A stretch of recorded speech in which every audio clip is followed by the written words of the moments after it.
Hello and welcome to News Across Nigeria. I'm Millicent Walker. On the program today, again, Senate rejects nomination of Ibrahim Magu as EFCC chairman, compels Customs Controller General, retired Colonel Hamid Ali, to appear before it on Thursday.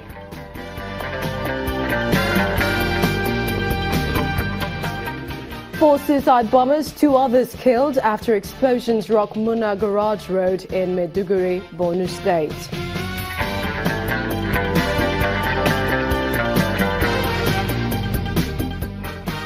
And Kogi State government boosts pediatric care with 63 million naira worth of drugs, targets reduction of infant mortality.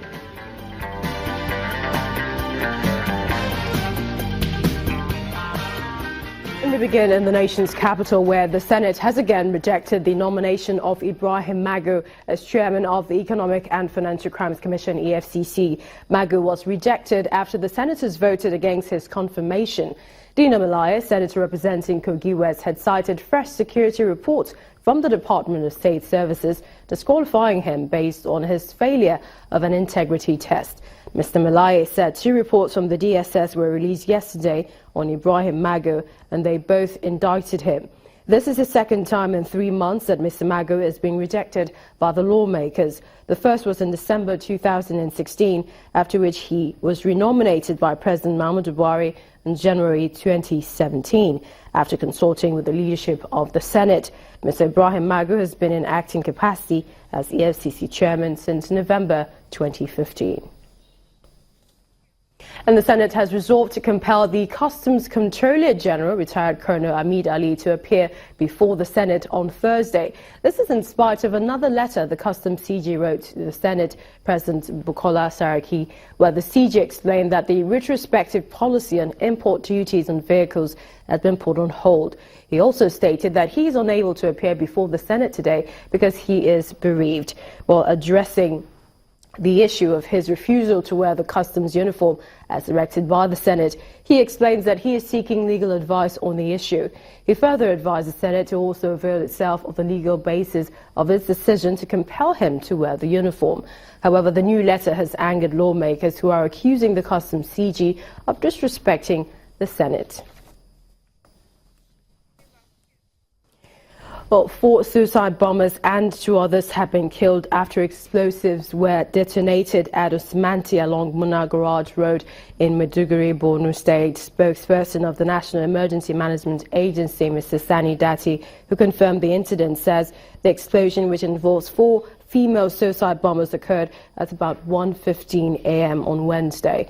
Meanwhile, 16 people who were injured have been taken to the State Specialist Hospital and the University Teaching Hospital in Maiduguri for treatment. Muna Garage has been a target of terrorist attacks in the last few months. The federal government has approved the establishment of the Nigeria Industrial Policy and Competitiveness Advisory Council to be headed by the Vice President, Professor Yemi Osinbajo. Made up of ministers and some members of the private sector, the council is to assist the government to enhance the performance of the industrial sector in the country. Minister of Industry, Trade and Investment, Ukechukwu Enelama, says the council will help drive the economic recovery and growth plan of the present administration. The Federal Executive Council also approved a draft bill for the provision of legal framework for the Center for Disease Control and Prevention in the country. The Minister of Health, Professor Isaac Adewale, who joined the Information Minister, Mr. Lai Mohammed, to brief State House correspondents on the outcome of the meeting, said that the approval is following the performance of the Center in combating the outbreak of diseases in the country. President Muhammadu Buhari presided over the session today, his first since returning from London.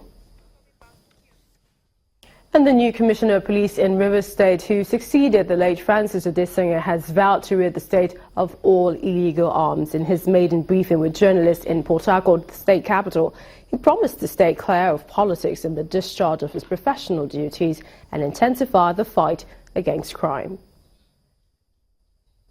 More avenues at seeking collaboration and working synergy with sister military and security services will be jealously exploited to tackle this development at this strategic level. Homicide, kidnapping, armed robbery investigation. A lot of undetected incidents of violence of violently perpetrated crimes exist.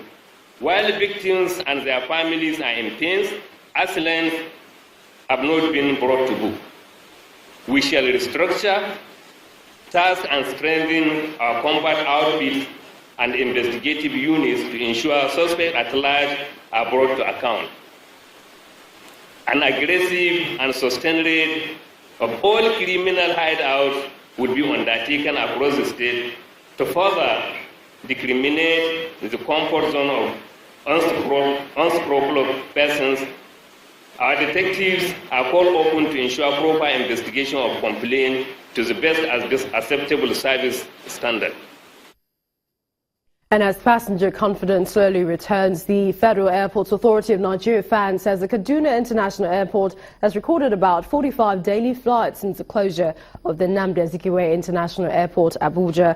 The general manager at the airport, Mrs. Amina Salami, told Channels Television that the figure represents both domestic and international flights into and from the airport.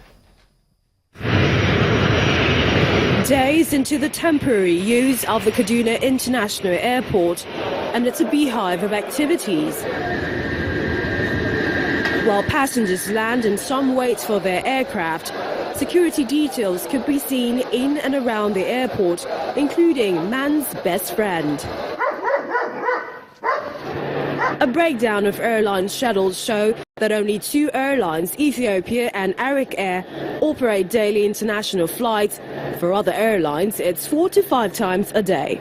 In most cases, the flights are no more than 45, and some days 30, but these few days has been about 45 or more per day. In spite of all these, the diversion of Abuja traffic to Kaduna is posing some logistic challenges to which these passengers struggle to adapt. I came in through the ticketing area, although it's not a very nice thing compared to what we have in Abuja, and there's no POS functioning here. At the ticketing also, if you want to buy tickets, you have to pay cash.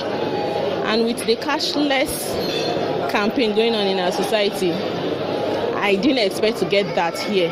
One wonders whether when all the other flights start coming in, whether the facility is big enough to handle the volume. Reacting to the complaints, the airport manager says it's all work in progress. If you look to my right, you will see that UBA has brought in some machines, and they've been telling us that they are going to install them. But apart from the banks, there is one, I think, Easy Money that came in yesterday. We've given them a space so that they can use their POS machines. Passengers can use the POS machines to transact financial business. With flight movement to the Kaduna Airport and repairs at the Nnamdi Azikiwe International Airport, Abuja, expected to last for 6 weeks. It's 1 week down, 5 more to go. When news across Nigeria returned, the Standard Organization of Nigeria uncovers illegal packaging warehouse. Join us again.